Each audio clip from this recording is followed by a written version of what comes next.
Entonces tenemos el estudio de Marcos. Espero que lo estén ya viendo en pantalla. Entonces, como siempre, el misterio de Bethesda, Evangelio de Marcos 47, y lo que siempre repito para que de alguna manera con la repetición se aclare, ¿verdad? Que el Evangelio de Marcos se le atribuye a Marcos, y es un evangelio cortito que abarca el nacimiento, desde el bautismo de Jesús hasta su resurrección. Y es un evangelio sinóptico porque tiene paralelos en el evangelio de Mateo y Lucas. Además, se cree que fue escrito en el año 60 a 70 después. Entonces, vamos a leer lo que nos corresponde hoy día, como estudio hoy día. ¿Qué es lo que nos va a corresponder hoy día como estudio? Entonces, vamos a leer Marcos 11, del 1 al 11. Dice: cuando se acercaban a Jerusalén, junto a Betfagé y a Betania, frente al monte de los Olivos, Jesús envió 2 de sus discípulos y le dijo: id a la aldea que está enfrente de vosotros, y luego que entréis en ella, hallaréis un pollino atado en el cual ningún hombre ha montado. Desatadlo y traedlo. Y si alguien os dijere: ¿por qué hacéis esto?, decid que el Señor lo necesita y que luego lo devolverá. Y fueron y hallaron el pollino atado afuera de la puerta en el recodo del camino, y lo desataron. Y uno de los que estaba allí le dijeron, ¿qué hacéis desatando el pollino? Sí, porque no era propiedad de ellos. Ellos entonces le dijeron como Jesús había mandado, y los dejaron. Y trajeron el pollino a Jesús, y echaron sobre él sus mantos, y se sentó sobre él. También muchos tendían sus mantos por el camino, y otros cortaban ramas de los árboles y las tendían por el camino. Y los que iban delante de los que venían detrás daban voces, diciendo: Hosana, bendito el que viene en el nombre del Señor. Bendito el reino de nuestro padre David, que viene, Hosana en las alturas. Y entró Jesús en Jerusalén y en el templo, y habiendo mirado alrededor todas las cosas, como ya anochecía, se fue a Betania con los 12. Como yo le digo a ustedes, siempre repito, la intencionalidad del estudio de la palabra de Dios, en este caso, cuando leemos la palabra de Dios o cuando la estudiamos, que la lectura es diferente a estudio, el estudio es la lectura más la meditación y obtener conclusiones. Cuando nosotros estudiamos la palabra, pretendemos obtener enseñanzas que nos ayuden, que nos bendigan, que de alguna manera esa palabra nos esté trayendo un aporte que nos permita crecer como persona. Y eso sería como que de suma importancia. Entonces, lo que tenemos que hacer nosotros es enfrentarnos y decimos: ¿qué saco? Normalmente, en algunos momentos, las personas toman la palabra de Dios para ver cómo se la aplican a otros. Bueno, ¿de qué manera les serviría esta palabra? O esta palabra es súper apropiada para tal persona. Pero la palabra nunca ha estado destinada a terceros, está destinada a mí. Porque yo soy el que la estoy escuchando, la otra persona no está. Y se acabó. O sea, podría yo recomendarle la lectura de una palabra o cosas así, pero Dios me confronta a mí y nosotros tenemos que sacar conclusiones. Y las conclusiones son para edificarnos y para aprender, para conocer más del carácter de Dios, para entender más cómo es Dios, porque si usted entiende más cómo es Dios, lo más probable es que va a ser más exitoso en sus oraciones, porque sabrá cómo pedir, porque conoce su voluntad. Entonces vamos adelante. Jesucristo se acerca al momento final de su ministerio. En este mundo, y manifiesta el don de palabra de conocimiento. Eso, porque empieza, ¿por qué manifiesta el don de palabra de conocimiento? Porque le va diciendo a los muchachos que vayan a tal lugar, que va a pasar esto, se van a encontrar un pollino. ¿Cómo sabe que hay un pollino ahí? ¿Cómo sabe que hay un burro? Ahí vamos a ver qué es lo que significa pollino. Pero ¿cómo sabe él que hay ahí una cosa? Porque está manifestando el don de palabra de conocimiento. Aquí voy a detenerme un poquito para que usted pueda entender cierta diferencia. Dice, manifiesta el don de palabra de conocimiento, o palabra de ciencia. No existe el don de ciencia, o sea, no está dentro del listado de dones, pero la ciencia es una habilidad, es un conocimiento, es algo que yo desarrollo, es un talento en cuanto a ser un bueno para la ciencia, pero aquí está hablando de palabra, de conocimiento y decir también el don de palabra, sabiduría, son palabras. Entonces, manifiesta el don de palabra de conocimiento, declara a sus discípulos lo que deben hacer conforme a lo que está determinado por Dios y para cumplir con la profecía de su entrada humilde y con un gran reconocimiento de la gente que lo aclama como el Mesías, sin comprender que él no es el Mesías, sino el Cristo. Saludos, hermano Matos, a los que están llegando, que viene, al único que veo. Entonces, diga su conocimiento en una forma humilde. Ellos quieren un restaurador de una gloria terrenal, más Jesucristo es el salvador de una humanidad perdida y condenada. Es súper importante esto.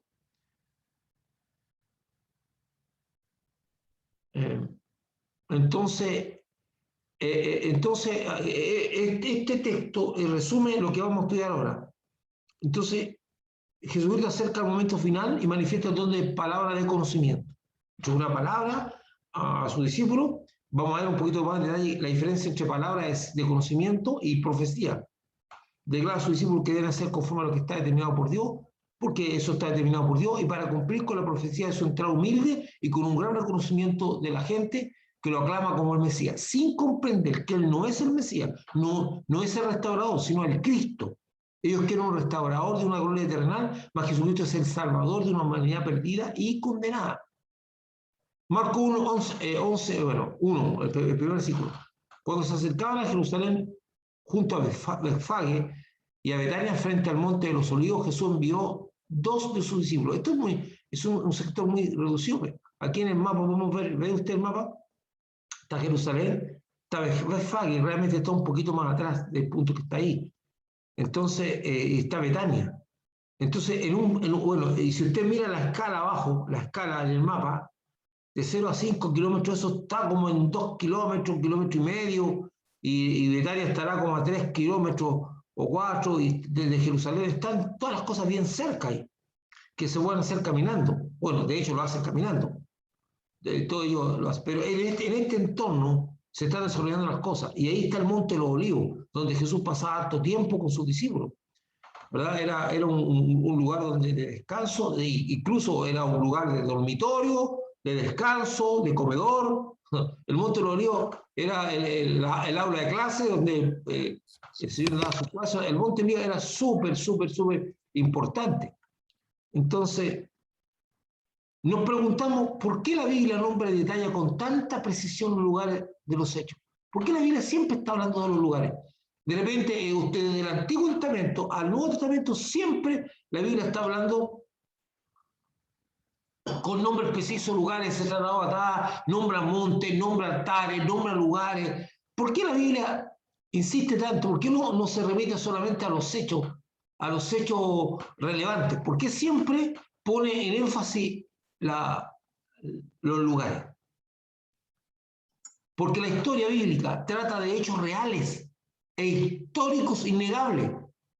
Porque cada ciudad que no, incluso han habido reyes que hace un tiempo atrás, no hace muchos años atrás, se negó la existencia de un rey nombrado por la Biblia. Porque los arqueólogos no habían encontrado ni una evidencia de tal rey. Y dijeron que la Biblia se equivocaba. Y después de excavar en una digamos, ciudades arqueológicas, en uno de estos tesoros arqueológicos, por alguna razón, siguieron cavando más abajo Y resulta que en el nivel más abajo había prácticamente un templo completo, una especie de templo palacio, y ahí estaba el nombre del rey, Sarjón no sé cuánto. Y la Biblia lo nombraba, y ahí descubrieron que la Biblia daba un dato que la arqueología confirmaba, y que el resto de la historia ni siquiera lo nombraba. Los arqueólogos, las únicas referencias que tenían del rey eran a través de las escrituras.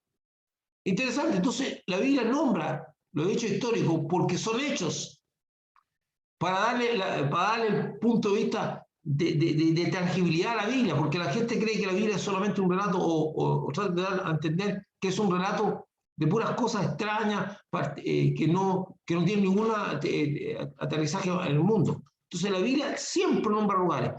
Dice, porque cada vez que son malas evidencias arqueológicas y de relatos seculares paralelos que confirman los hechos, se puede discutir la interpretación del relato, pero no se puede negar lo que ocurrieron. La historia da testimonio. La historia da testimonio. Entonces la Biblia nombra lugares que sí existieron. Ahora las personas podrán negar cómo interpretamos los hechos. Ellos tienen una manera de interpretar, o sea, es innegable la existencia de Jesús. Libros que no son de la Biblia lo nombran. Entonces es innegable que Jesús existió.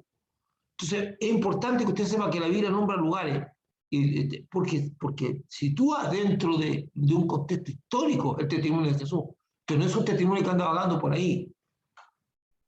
Entonces Marcos 11, todo al 6 dice, y les dijo, id a la aldea que está enfrente de vosotros, y luego que entréis en ella hallaréis un pollino atado, en el cual ningún hombre ha montado, y desatadlo y traerlo.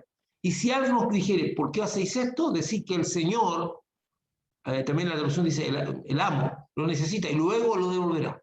Fueron y hallaron el pollino atado afuera de la puerta en el recodo del camino y lo desataron. Uno de los que estaba allí les dijeron, ¿qué hacéis desatando el pollino? Ellos entonces le dijeron como Jesús había mandado y los dejaron. Lo primero que debemos destacar en este relato es la manifestación del don de la palabra de conocimiento o palabra de ciencia. No es el don de ciencia, sino de palabra de ciencia. Hay una diferencia. No es el don de ciencia, sino una palabra dada que revela un conocimiento, que es el don de revelación que permite emitir una palabra que viene de Dios y que da a conocer lo oculto, lo que no se ve del mundo espiritual, o permite describir la forma física en que ocurrirán algunas cosas en el futuro, la forma física. No es profecía. No es profecía. Es súper importante lo que voy a decir, porque la gente llama profecía a cualquier cosa que aventure un futuro. No. Vamos a ver. La diferencia que tiene con el don de profecía es que la profecía fue establecida por Dios con un propósito, que el Señor lo expresa tan claramente en Apocalipsis 19:10. Adora a Dios, porque el testimonio de Jesús es el espíritu de la profecía. Otra versión dice, pues el testimonio de Jesús es el que inspira a los profetas. O sea, toda profecía apunta a Jesucristo. Lo demás son palabras que te permiten enfrentar un problema, que te permiten resolver las cosas. Son palabras de ciencia, de conocimiento, pero una palabra profética apunta a Cristo. Porque el espíritu de la profecía, o sea, lo que le da vida a la profecía, es el testimonio de Jesucristo. Una palabra, yo digo, no, hermano, yo con una palabra profética y te hablo a ti de lo que Dios va a hacer contigo, eso no es profecía, eso es una palabra de ciencia, es una palabra de conocimiento. La palabra profética apunta a Cristo, según lo mismo que está definido por la Biblia. Entonces, hay palabra de ciencia y palabra de conocimiento. Acuérdense que la palabra ciencia es el conocimiento oculto, la palabra sabiduría es qué hacer con ese conocimiento. Y así palabras de, cuando una persona tiene una palabra. Hay personas que tienen mucha tendencia a decir, esto es una palabra de Dios para tu vida, o es una palabra de... Normalmente la palabra profética, la palabra que viene de Dios, bueno, realmente, para que hagamos una cosa también que podemos entender, la oración es yo hablándole a Dios, y la profecía es Dios hablándome a mí. Entonces ¿por qué? Porque cuando yo estoy estudiando la palabra de Dios, usted se da cuenta que cuando estudia la Biblia, inevitablemente, es interesante, inevitablemente, ya sea que estudie el Antiguo Testamento o estudie el Nuevo Testamento, siempre se va a encontrar con un hecho particular. Siempre cuando usted está estudiando la Biblia, y mentalmente usted va a tener la tendencia a asociarlo a Cristo. Estamos estudiando el Antiguo Testamento, pero nuestra mente está haciendo asociaciones inconscientes con Jesucristo, con el Nuevo Testamento. ¿Por qué? Porque todo apunta a Cristo. Cristo es el centro de todo. ¿Por qué? Porque la Biblia incluso dice, el fin de la ley es Cristo. Porque todos los profetas que hablaron antes, dice, hablaron para este propósito. Entonces, principalmente eso. Entonces, Jesús manifiesta el don de ciencia. Definitivamente, cualquier palabra profética apunta al testimonio de Jesucristo. Todas las palabras que no cumplan con este propósito pueden ser palabras de conocimiento o palabras de sabiduría, sin considerar que también existen palabras de adivinación ligadas al mundo del ocultismo. También en este mundo espiritual también existen cosas que son adivinaciones, ligadas al mundo del ocultismo. Que el mundo del ocultismo es un mundo de conocimiento, de una vía de conocimiento de cosas espirituales que no es por Dios y no son reveladas conforme a Dios. Por eso digo, el ocultismo es la búsqueda de lo que está oculto a nuestros ojos en el mundo espiritual, pero por un camino que no es Dios, sino por un camino demoníaco. Ahora, que existen cosas ocultas, nosotros, el mismo Señor dice cosas que ojo no vio ni oído dio, son las cosas que Dios ha preparado para los que le aman. O sea, hay cosas que ni siquiera nosotros conocemos, ni nos imaginamos de lo que está en el mundo espiritual y en el cielo mismo. De hecho, Pablo y Juan tuvieron tremendos problemas para explicar lo que estaban viendo de la grandeza de Dios. O sea, no habían palabras humanas. Incluso el Señor mismo le dice a Moisés, te voy a dar un diseño, pero dice, conforma a lo que yo te esté mostrando, hazlo. Entonces, y es interesante porque cuando se hace el estudio de todo el mobiliario del templo, de las cosas que hay en el lugar santísimo, el lugar santo, y las cosas que hay que ocurren aquí con respecto al Señor, dice que las cosas de este mundo son sombra, figura y tipo de las celestiales. Sombras de las celestiales. O sea, el tabernáculo tiene una representación, nuestra forma de adorar, todos son sombras, figuras, pero que no son la esencia misma. Pero es para que nosotros comprendamos. El burro, asno, jumento, borrico o pollino, todos esos nombres de burro, asno, jumento, borrico o pollino, todos esos nombres, es un animal doméstico de la familia de los equidos. Los ancestros silvestres africanos de los burros fueron domesticados por primera vez a principios del quinto milenio antes de Cristo. Ojo, un pollino generalmente es un asno de poco tiempo de nacido, jovencito. O sea que ya está en condiciones de llevar. Ahora, quiero hacerle una pequeña explicación. Usted ve que dice ahí, dice por primera vez del quinto milenio AC. La A está con minúscula y la C está con mayúscula. ¿Por qué le digo esto? Porque eso se interpreta como antes de Cristo. Pero algunas veces la A está en mayúscula y la C también. Algunas veces eso está en inglés y significa after Christ. Entonces, after significa después. La misma palabra que para nosotros significa antes, en inglés significa después. Entonces, yo me he topado con unos problemas con eso, se lo estoy explicando, porque buscando datos de repente me parecía AC, pero dije, no, esto ocurrió antes de Cristo. Entonces, y después me di cuenta que lo estaba puesto en inglés, que era after, la palabra after significa después, before significa antes. Entonces, en inglés.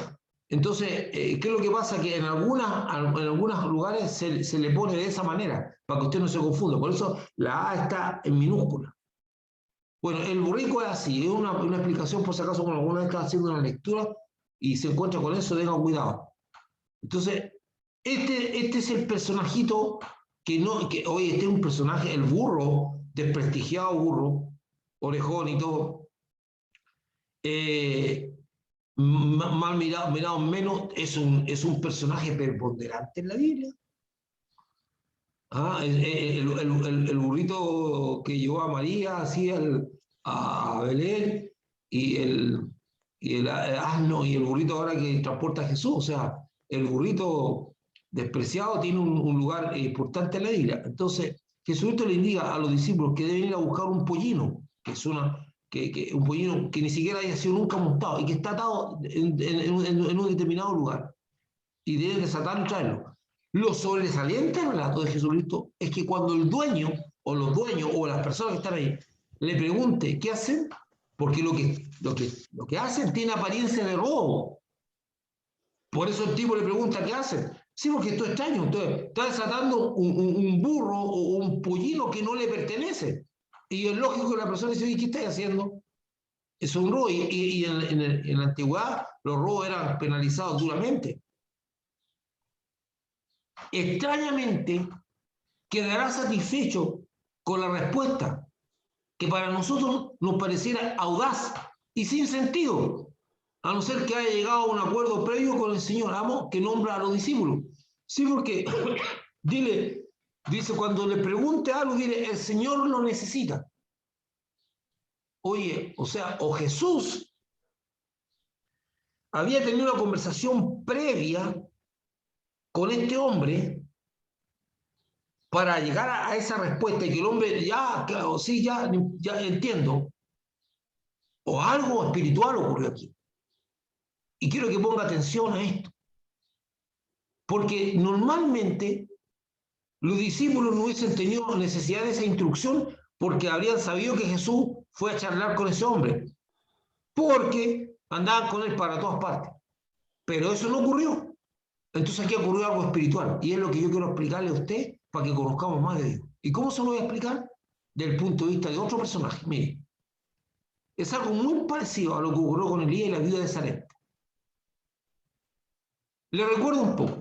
Elías está en el arroyo de Querib, dice que pasó unos pocos días ahí, donde los cuervos le traían comida y él tenía agua y se sustentaba. Entonces, pasado unos días, Dios le dijo que se trasladara a Sarepta, a la casa de una viuda, y Dios le dijo que él le había dado orden a la viuda para que lo sustentara.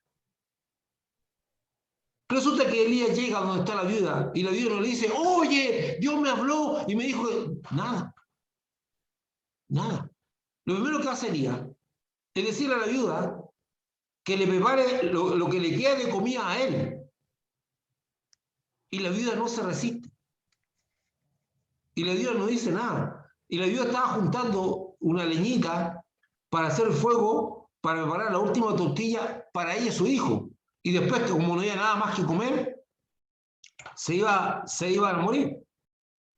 O sea, desde el punto de vista racional, esto no tiene sentido alguno.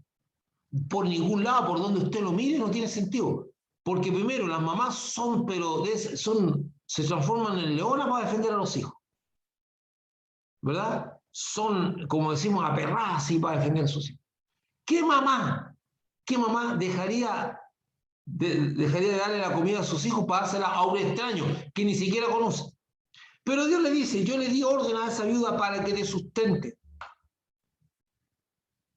Entonces, Elías, la cual que no pudo resistir a darle a Elías su última comida cuando éste se la pidió, sin siquiera conocerle, ya que Dios le dice a Elías que le había dado orden a la viuda para que lo sustentara, pero la viuda no lo sabe, ya que la orden fue a su espíritu. Súper importante esto. Por eso hay momentos en que hay personas que usted no sabe por qué no se resisten. Y de repente usted no sabe, de repente usted tiene un encargo de Dios y ve gente que es complicada y de repente su actitud pro evangelio a usted le llama la atención. Es porque cuando Dios da una orden a un ser humano o a un animal o a cualquier ser, se hace. Y va al espíritu, a lo que mueve a la persona. Entonces, ¿qué conclusión? Cuando Jesús le dice, díganle esto a ese hombre, existe la posibilidad real,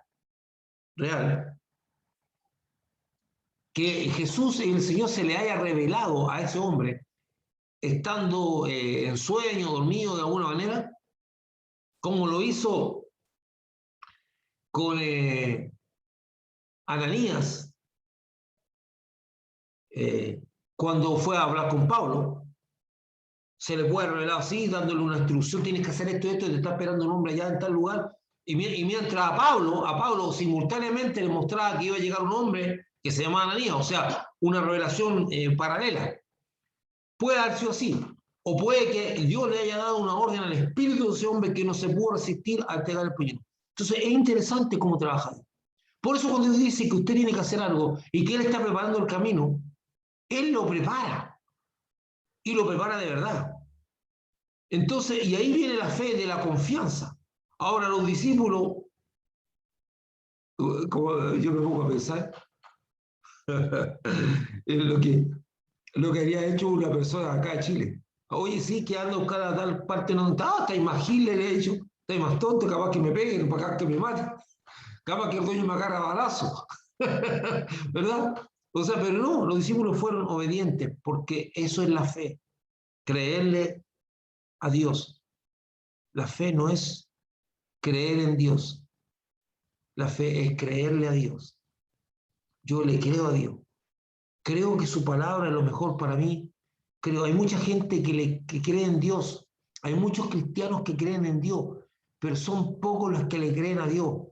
Porque a ver, mire, nosotros desarrollamos confianza en la medida que conocemos a las personas.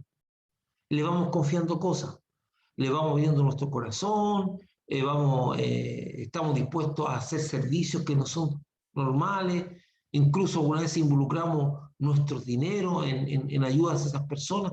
Todo eso cuando las conocemos. La confianza va aumentando en la medida que más conocemos a las personas. Pero mientras menos conozcamos a las personas, no tenemos una idea de lo que va a pasar. Entonces, y esto es exactamente lo mismo con la fe.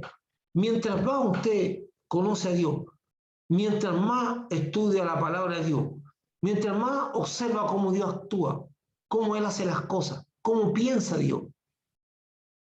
No digo que usted va a conocer el pensamiento de Dios completo, no, Dios es muy grande para eso. Sino que Dios, cómo piensa Dios conforme a lo que Él reveló en la Escritura.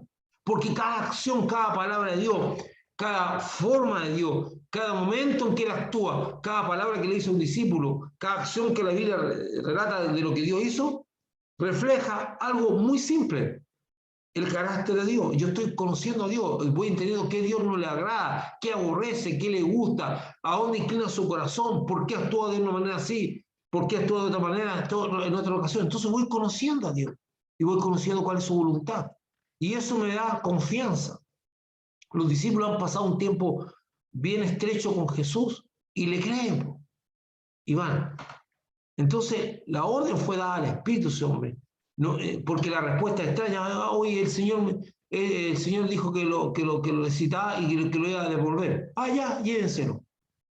No, ese corazón fue preparado para eso. Y trajeron el pollino a Jesús y echaron sobre él su manto y se sentó sobre él. Jesús, al subirse al pollino, cumple la profecía de Zacarías 9:9. Alégrate mucho, hija de Sión, da voces de júbilo, hija de Jerusalén. He aquí tu rey, vendrá a ti justo y salvador y humilde, y cabalgando sobre un asno, sobre un pollino, hijo de asna. Esa es la profecía. Ojo, es súper importante lo que está ocurriendo aquí, hermano, es súper importante lo que está ocurriendo. Porque un rey no entra ni cabalga en pollino, en burro, cabalga en caballo.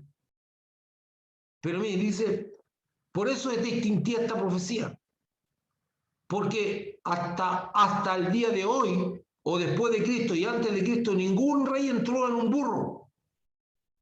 Ni ningún rey se transportó en burro. Es un signo distintivo de Jesús, que marca muchas cosas, pero Zacarías entrega una información importante de por qué el hecho ocurre de esta manera. Dice, aquí vendrá a ti Dice, hay aquí, tu rey vendrá a ti justo, justo, él es justo. Y es Salvador, no Mesías. Aquí dice Salvador y humilde. Súper importante. Por este texto entendemos que la entrada de Jesucristo a Jerusalén es como un rey humilde, justo y salvador. No como un rey guerrero, cabalgando en un corcel después de sus conquistas, sino como que es un humilde rey de paz que monta un pollino. O sea, es un mensajero de paz, de reconciliación, de justicia, de salvación. Eso es Jesús. Pero no se engañe, no se engañe. Usted ha leído mucho sobre la relación de Juan, el apóstol, con Jesús. Muy de cariño, dice la Biblia que Juan se postraba ahí en el hombro de Jesús y que era un tipo muy, muy querido por Jesús. Se le llegó a llamar el discípulo amado. Así era conocido por todos. Pero ¿qué pasa cuando el Señor se le manifiesta a Juan en el Apocalipsis? ¿Qué ve en esta ocasión? Dice que vio a un ser resplandeciente como el bronce, con los ojos de fuego. Y habla con Juan y ya no habla como el discípulo amado. ¿Por qué? Porque esta entrada del Señor es una entrada en paz de salvación, pero la segunda vez que venga el Señor no viene a salvar, viene a hacer juicio. Entonces, en Jesucristo nosotros tenemos justicia, salvación y un carácter humilde para con nosotros. Marcos 11 dice, del 8 al dice, también muchos tendían sus mantos por el camino y otros cortaban ramas de los árboles y las tendían por el camino.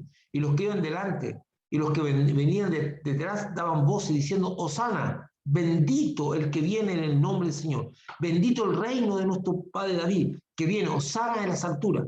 Y entró Jesús en Jerusalén en el templo y habiendo mirado, miró alrededor todas las cosas, como ya no se hacía, se fue a Betania con los 12, que estaba a 3 kilómetros más allá. El recibimiento y aclamación que tiene Jesucristo es la de un rey. Pero no viene como rey. No viene con atuendo de rey, ni viene nada, pero es como un rey. Es súper importante que vamos a ver. Dice que las personas tiendan ramas en el camino es por lo general el reconocimiento de un triunfo logrado por aquel que les recibe, que la recibe. O sea, normalmente las ramas significaban una forma en que los pueblos, por ejemplo, a Nerón o a los oficiales romanos, cuando llegaban en triunfante, la gente la expresaba con la rama, y de ahí vienen los laureles puestos aquí en la cabeza, en la corona de laureles, que es una corona de un vegetal, una planta simple, un laurel, no es una corona de oro, pero el laurel representaba el triunfo. Un simple vegetal representa un triunfo. La rama representa un triunfo. Cuando las personas están tendiendo las ramas, escuche esto, están declarando que el Señor es un triunfador. Segundo, y el tender los mantos por los cuales se visten ellos, sacaron su ropa por el camino de ese reconocimiento a la soberanía del que está pasando, sobre aquellos que tienden su manto. Es rey, es soberano. Él manda y reconocemos que estamos bajo su soberanía. Esa gente estaba reconociendo que Jesús era un triunfador y que Él era soberano sobre todas las cosas. Sin embargo, es total y completamente, diametralmente opuesto a lo normal. ¿Qué es lo que es lo normal? Una persona, un rey lleno de joyas, glorioso, entrando a un corcel, o sencillamente llevado en los hombros de otras personas y haciendo exposición de su grandeza a través de su joya, a través de su riqueza. Él entra, primero que nada, con lo que lleva puesto, un traje simple de una persona cualquiera. Segundo, montado en un animalito que lo único que hace, podía haber entrado caminando, pero lo único que hace es mostrar que está diciendo la profecía de Zacarías. Las alabanzas que proclaman las personas sobre Jesucristo son muy propias de la alabanza de los israelitas dan a Dios. O sea, esa alabanza se la van a Dios, pero fuerte, porque están alabando y en cierto modo están reconociendo que es Dios. Hosana es una expresión que también se puede significar salve. Hosana puede usarse como una expresión de ruego o de júbilo. En algunos salmos acompaña a las oraciones de ruego la palabra Hosana a Dios. Y en otros, como en este caso, acompaña el júbilo, como una expresión de júbilo, de triunfo, de proclamación. Están felices, están contentos. Hay todo un ceremonial para reconocer Jesús es una persona presente. Y el decir bendito, el que viene en el nombre del Señor, es un claro reconocimiento al ministerio de Jesucristo como enviado de Dios. Al decir que bendito es el reino de nuestro Padre David, es la proclamación oficial de Jesucristo como el Mesías esperado. O sea, todas las cosas que se están diciendo ahí son proclamaciones. Una es el reconocimiento, al poner la rama, es su reconocimiento a que Él es un triunfador, que triunfa. El poner los mantos es una posición de humildad. Yo te reconozco a ti como mi rey. Yo te reconozco como mi soberano. Aprenda de esto. Aprenda de esto. Porque nosotros tenemos que reconocer a Dios como un triunfador. Tenemos que reconocer a Jesucristo como un soberano. Por eso es Señor. El Señor. De hecho, cuando yo digo que alguien es mi Señor, cuando va más allá de que sea el Señor, sino que digo que es mi Señor, se supone que yo estoy bajo su soberanía y se supone que lo que Él manda yo lo obedezco. Pero a las personas normalmente les cuesta mucho caminar con Jesucristo como Señor. Le es más fácil caminar como Jesucristo como Salvador, pero no como Señor. Le es complicado, porque nosotros los seres humanos tenemos una tendencia a la rebeldía, aunque no lo digamos, porque la rebeldía, como bien lo expresó el Señor, no es solamente decir no, o oponerse o resistirse. La rebeldía muchas veces tiene que ver con una actitud de que yo no acepto algo, o yo no quiero algo. Eso es rebeldía. Algunas veces las personas en la iglesia, al desobedecer, son rebeldes. Nosotros todos tenemos la tendencia a la rebeldía, a la desobediencia, no nos gusta. Entonces tenemos que entender que las ramas representan el triunfo, que el triunfo de Jesús, que los mantos tirados ahí, mi manto, me saco mi manto y lo pongo ahí, no es un acto de gentileza. Yo no sé si alguna vez ocurrió eso, no, hermano, de que muestran algunas veces las caricaturas de que los hombres en un acto de gentileza, cuando hay un charco de barro y le tiraban la chaqueta para que la dama pasara. Yo no sé si eso habrá ocurrido alguna vez o era un cuentito que nos mostraban, ¿no? Pero en este caso la gente se despoja de su ropa, de sus mantos, que lo acompañaban permanentemente. Usted en la foto ve, por ejemplo, al hombre que está acompañando a Jesús, que sobre su ropa tiene un manto.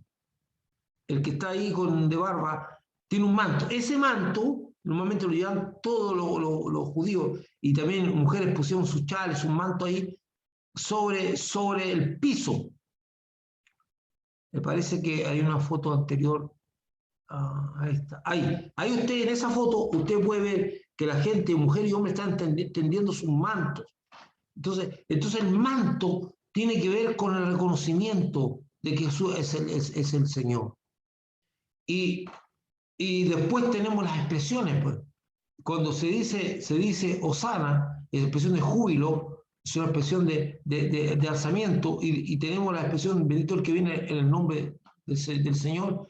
Eso significa que yo estoy reconociendo que Él es un mensajero de Dios, que trae palabra de Dios. Y cuando digo bendito es el reino de nuestro Padre, es la proclamación que Jesús viene de David, es el Mesías. O sea, todo. Sin embargo, escuche esto, súper importante porque aquí concluimos la enseñanza. Sin embargo, una semana después, no pasó un mes No pasa una semana, 7 días. 7. La mayoría de estas personas que están ahí, esas que están ahí con las palmitas, esas que están ahí gritando, esas que están ahí poniendo sus mantos, la mayoría de esas personas, una semana después, instigadas por los sacerdotes, o sea, y líderes religiosos, estarán pidiendo la muerte de Jesucristo. Una semana después. Estarán gritando para que sea crucificado. Por eso, nunca se debe olvidar que las cosas no se hacen por emociones, las cuales son cambiantes, sino por convicciones. Y una convicción es el pensamiento meditado, madurado y depurado por la guía del Espíritu y de Dios, y que se internaliza para quedar grabado como ley en el corazón. Voy a repetir. ¿Estas personas son terribles? No, todo. ¿Por qué? Porque esto que está ocurriendo aquí, que es profético, eso que está ocurriendo, esa alegría, las palmas y todo eso, son producto de un estado emocional, no de una convicción clara de que Jesucristo es el Rey, no una convicción clara de que es el Señor, no, sino un estado emocional, porque con todos los milagros, con todo el carisma, con todo lo que escuchaban de Jesús, Jesús era famoso, era mediático, como dicen por ahí. Entonces, la gente al verlo llegar, ¡wow! Llegó el hacedor de milagros, ¡wow! Todo el mundo proclamándolo, súper emocionado, que la gente ahí emocionadísima. Yo no digo que las emociones son malas, por favor no me entiendan, pero las emociones no deben determinar nuestras decisiones, eso es lo súper importante. Las emociones son una expresión. Nosotros nos emocionamos, nos lloramos, nos enojamos, nos alegramos. Todas las manifestaciones de emociones están expresadas. Aquí la gente está súper emocionada.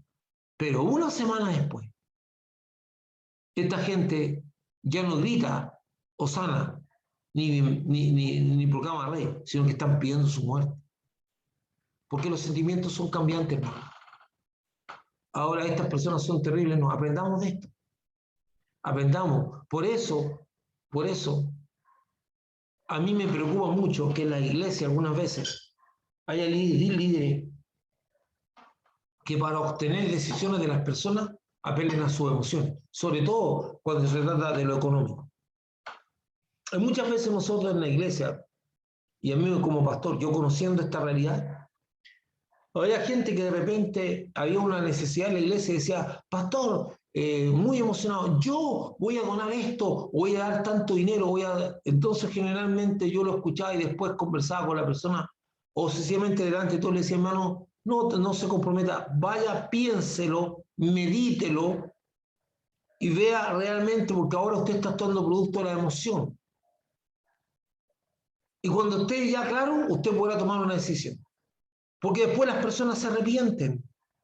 Chuta, metí las patas, realmente me comprometí a algo que realmente no puedo hacer. Hermano, la fe no es igual a emoción. Tenemos que separar esas cosas.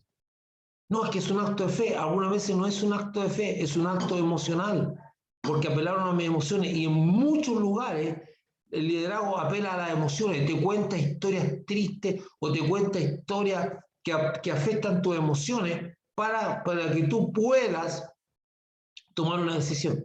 Eso es chantaje, eso sí, eso es inmoral. Ninguna decisión que una persona tome no debe ser meditada, consensuada y con convicción. Porque si usted da una ofrenda o usted compra algo o ayuda a un necesitado y después se arrepiente y dice, pucha, di lo que no tenía. Hay momentos que hay cosas que son actos de fe o hay cosas que Dios te pide. Yo estoy de acuerdo con eso. Que algunas veces tú no teniendo nada, Dios te pide que entregue lo poco que tienes. Como lo hizo la viuda que entregó su ofrenda y como lo han hecho otros. Y como Jesús le dijo, despójate al joven rico. Son cosas bien puntuales donde hay una convicción, donde hay una claridad muy fuerte, donde hay una meditación y donde hay una decisión. Pero hay que tener cuidado, porque las emociones algunas veces nos traicionan. Y tomar decisiones, alguna vez usted se levanta con un ánimo pero fantástico, fantástico y su emoción está muy elevada en lo positivo, por lo tanto usted es un proactivo y positivo. Pero algunas veces usted se levanta con ganas de patear el mundo. Pero no por eso va a patear a su hijo o a las personas que están a su lado y se va a poner terriblemente desagradable, porque emocionalmente está decaído. O sea, no. Entonces las emociones son cambiantes. Dependen mucho de las circunstancias o dependen mucho de los estados anímicos o cosas por el estilo. Entonces, las personas que proclamaron a Jesús como alguien, un triunfador, como el Mesías, como un rey, como soberano, a la semana siguiente lo están condenando y pidiendo su muerte. Ellos, ¿nosotros somos mejores que ellos? No, mi hermano. No, mi hermano. Yo conozco creyentes que son capaces de vender al Señor. Y cuando digo vender al Señor, significa vender su palabra. O sea, de pronto empiezan como a negociar con Dios para hacer algo que es contrario a la palabra. No así. No así. Entonces, yo quiero que usted saque esta enseñanza, esta meditación de lo que estamos estudiando. Que de alguna manera no vamos a negar nuestras emociones, porque a través de nuestras emociones nosotros muchas veces liberamos la olla a presión que está dentro de nosotros. Con cuidado también. Las emociones son súper importantes y las emociones las puso Dios.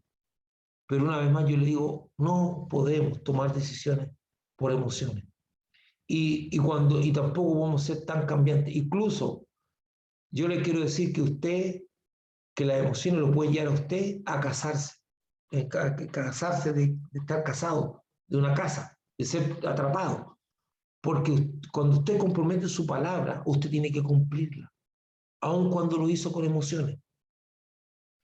Y usted no puede después retractarse. La gente cree que livianamente puede hacer un compromiso y después ignorarlo. La vida está lleno de eso. Por eso hay personas que les va mal en la vida. Porque Dios no mira eso y dice, yo voy a hacer vista gorda. Y no, tú te casaste con la palabra. Y la Biblia dice que tus palabras, vas a dar cuenta de tus palabras. Y si tú dijiste algo que después te arrepientes, es mejor decir, ¿sabes qué? Me equivoqué. Pero algunos se hacen, como decimos nosotros en Chile, los tontos, los lesos, la gente como que me olvidé para no cumplir. Tú estás casado y muchas personas están casadas con compromisos que no han cumplido y que han pasado los años y se han hasta olvidado y no saben por qué su vida está restringida. ¿Por qué su vida está limitada? Porque los compromisos son lazos. Los compromisos son lazos. Por eso la Biblia dice que no seas apurón para enlazarte con tu boca. Y lo dicen los salmos, lo dicen los proverbios, ten cuidado con enlazarte con tu boca. Pero una vez que tú te comprometes con algo, lo cumples.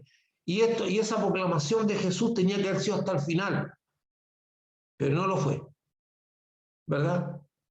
Porque la gente se unió a los sacerdotes y fue cómplice de los sacerdotes, porque los sacerdotes pudieron haber obtenido la muerte de Jesús con ese trato que tenían con los romanos, que hasta el mismo romano, hasta el mismo Poncio Pilato, que era un descriteriado, un asesino, un tipo terriblemente tuvo temor de la muerte de Jesús, lo incomodó mucho. Incluso Dios se manifestó a la mujer de ese hombre para hacerle entender que lo que estaba pasando era grave. Entonces, y esa revelación hizo que el que salió bien parado ahí, no por lavarse las manos, sino porque recibió la revelación de Dios a través de su mujer, que su mujer fue la que le pegó la salvada a Poncio Pilato, entre comillas, de no ser partícipe completamente de la muerte de Jesús. Y la mujer le dijo, no te metas con ese hombre porque he pasado una pésima noche, unos días terribles, por causa de este hombre. Porque Dios se lo está revelando. Porque Dios es justo, hermano, porque Dios es fiel. Y Dios no, tenga cuidado. Ahora, si en este instante que yo le estoy hablando aquí, usted se recuerda de que hizo algunos compromisos que no ha cumplido, por favor, anótelo rápidamente con un lápiz, porque se le van a olvidar. y trate de restituir esos compromisos, porque puede estar atado. Atado porque usted dio su palabra de que iba a hacer algo y no lo hizo. Por último, dé una explicación, vaya, pero no mantenga esa atadura, porque son ataduras, hermano. Los compromisos son ataduras. Ahora, ojo, los compromisos no son malos. Mire, nosotros no nos comprometemos porque podemos. La gente dice, usted puede, no, es que no me comprometo porque no puedo. No. Podemos porque nos comprometemos. El compromiso nos da el potencial de salir adelante. Yo tengo tan metido eso en mi mente, de los compromisos, en mi corazón, que algunas veces me comprometo y después me doy cuenta que la cosa es difícil de realizar. Sin embargo, ese compromiso hace que yo pueda, de repente, ese asunto de compromiso me hace que mi mente surjan ideas, me hace creativo. O sea, el compromiso no es malo. El compromiso, lo que pasa es que las personas no entienden que pueden porque se comprometen. O sea, al comprometerme, yo racionalmente puedo hacerlo. Aquí digo, pero esto se está complicando, pero van a surgir ideas, va a surgir la creatividad, va a surgir muchas cosas, te vas a potenciar como persona. El compromiso no es malo, pero el compromiso se cumple. Yo le quiero dejar con esto, cerrarle con eso. Si de Dios en esta hora le está recordando algún compromiso que usted hizo y que no ha cumplido, le recomiendo que anote en un papel para que no se le vaya a olvidar y haga y cumpla su palabra que comprometió. Entonces, con eso termino este momento, este estudio, porque siempre me gusta dejar al final del estudio una posibilidad de que usted pueda aprender y sacar una conclusión. A lo mejor usted sacó otras conclusiones de esto, pero una conclusión importante es que los compromisos se cumplen. Así que Dios me lo bendiga, lo llene de su gracia